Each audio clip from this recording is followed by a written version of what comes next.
توشہ خانہ فوجداری کیس میں chairman P T I Imran Khan کی سزا کے خلاف اپیل اور سزا معطلی کی درخواست پر سماعت ہوئی۔ چیف جسٹس عامر فاروق اور جسٹس طارق محمود جہانگیر نے کیس کی سماعت کی۔ چیئرمین پی ٹی آئی کے وکلاء روسٹرم پر آ گئے۔ سردار لطیف کوسہ، سلمان اکرم راجہ اور دیگر وکلاء روسٹرم پر موجود تھے۔ سماعت کے آغاز پر لطیف کوسہ نے عمران خان کے وکلاء کو ہراساں کرنے کی شکایت کر دی۔ لطیف کوسہ نے کہا کہ ہم نے عدلیہ کی آزادی اور سسٹم کی بحالی کے لیے قربانیاں دیں۔ وکلاء کو ہراساں کیا جا رہا ہے۔ چیف جسٹس نے ریمارکس دیے کہ مجھے پتہ چلا ہے، یہ سب بہت بدقسمتی ہے ایسا ہونا۔ سماعت کے بعد وکلاء کو چیف جسٹس نے چیمبر آنے کا کہہ دیا۔ وکیل شیر افضل مروت نے کہا کہ میں پنڈی بینچ میں بیٹھا تھا، پتہ چلا کہ میرے خلاف بھی ایف آئی آر کاٹ دی گئی ہے، جس پر چیف جسٹس نے کہا کہ فکر نہ کرے، ہم ایک ہی پیشے سے تعلق رکھتے ہیں، ہم معاملہ دیکھ رہے ہیں۔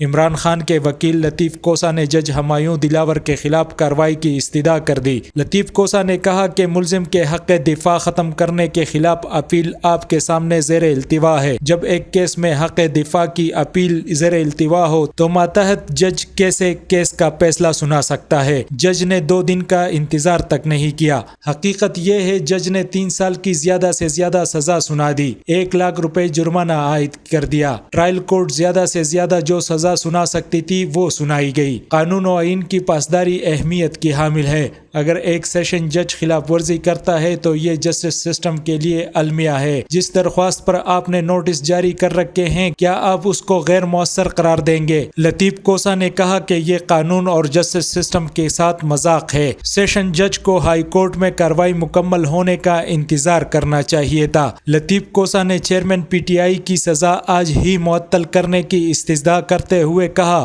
کہ آج ہی سزا معطل کرے اور ہمیں بتائے کتنے مچلکے جمع کرانے ہیں۔ عدالت نے توشہ خانہ کیس میں عمران خان کی پوری سزا معطلی کی درخواست مسترد کر دی۔ اسلام آباد ہائی کورٹ نے توشہ خانہ کیس میں نوٹسز جاری کرتے ہوئے فریقین سے جواب طلب کر لیا۔ اسلام آباد ہائی کورٹ نے عمران خان کی اپیل پر اٹارنی جنرل اور فریقین کو نوٹس جاری کر دیے۔